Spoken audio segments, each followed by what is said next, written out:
does the future hold for Duff? Let's just say we've got a few ideas up our sleeve. Like what? I'd rather not get into it right now. Why not? All right. We don't have any ideas for the future. We got nothing. Happy? No. Few things have been more consistent with Payday 3's life cycle than the fact you'll always be let down. The cycle of "we're so back" to "it's so over" embody the community's deep-seated hope that despite everything, surely one update, one change, or one bit of good news can finally put this mess of a game on track into the worthy successor to such a beloved franchise that we all desperately want. Following a rocky year, riddled with radio silence, delays, awkward on-stream moments, We need you to be here now. questionable events, the game has seen improvements. Despite not even coming remotely close to the sheer barrage of content Payday 2 has gotten us accustomed to, we've received simple but impactful improvements ranging from a simple unready button, a server browser, to a kick feature. And you can get material. I'm over here stroking my dick. As for free content, some new skill lines have been added, a handful of free weapons, 2 returning heisters, 1 new free heist, and 3 returning free heists, most recently including and a new UI. And of course, all the paid DLC. These updates came with bugs ranging from annoying Get to another roof? File can pick you up. Did you just say the edge? to game breaking.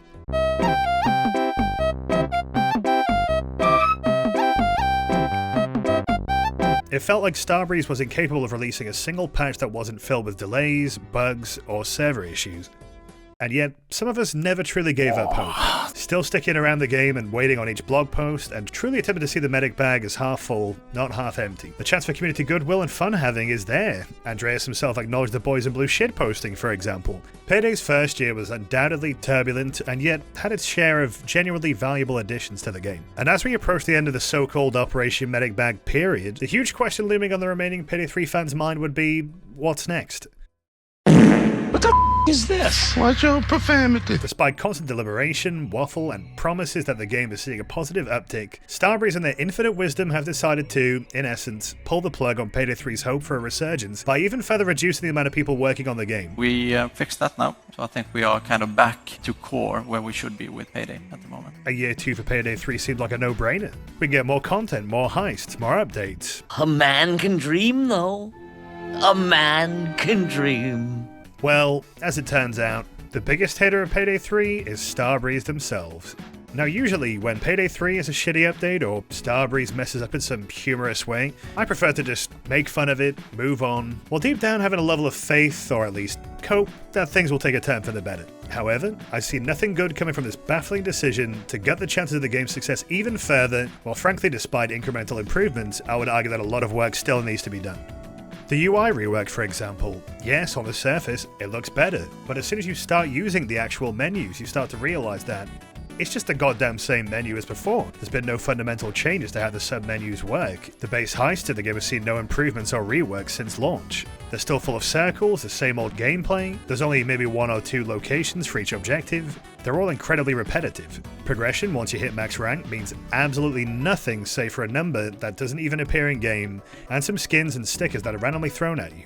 How about infamy? How about weapon prestiges? How about something at this point? What about challenges? What the fuck are the Mask Mania masks? The skill system provided basically no replayability or build craft to be on 2 weeks after launch. I have 2 builds. I have 1 build for aim and down sight, and the other build for hip fire. The armor choice, always adaptive. It's been this way for a long time, and I have no plans on changing it until some kind of rework happens. We were meant to get Armor 2.0, but that got delayed, and I don't know when that's coming out.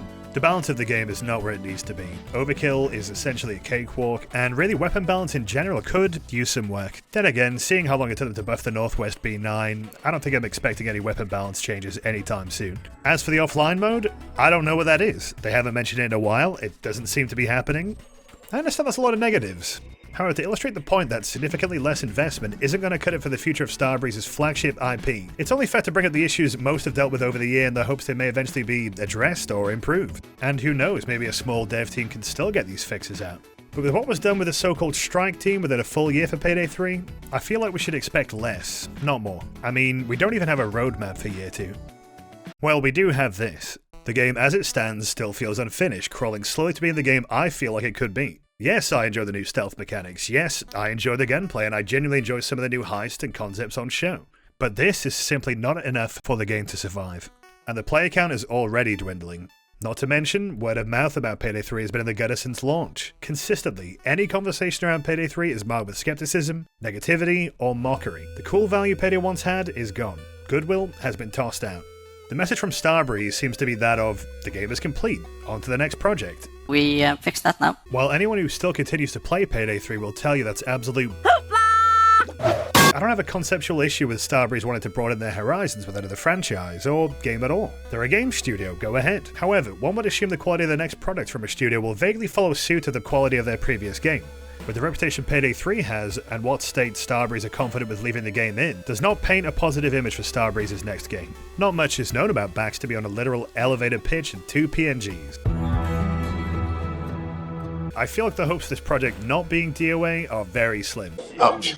With Starbreeze's main game, Payday 3, being in the state that it's in, I don't think putting Starbreeze on any game is exactly a glowing review of what to expect. As for the PUBG crossover, the glowing, almost proud announcement of this, alongside detailing that a quarter of Starbreeze's devs will be put to work on an unknown project alongside Krafton for PUBG, is borderline parody. How can it be that the game, with already reduced investment, is going to have even less chips to play with? Already dead. This move to me reeks of one done solely for a quick buck, under the haphazard guise of brand recognition. What could be more recognizable than the source material of your brand actually being in a state that is considered worth its salt? Merchandising. The damage to the Payday's image from Payday 3's launch is often the headline when looking up anything about Payday itself. I find it extremely short-sighted and hard to believe that such a risky move will pay off as a net positive for either Starbreeze or Payday in the long run. Introducing the Goon Squad!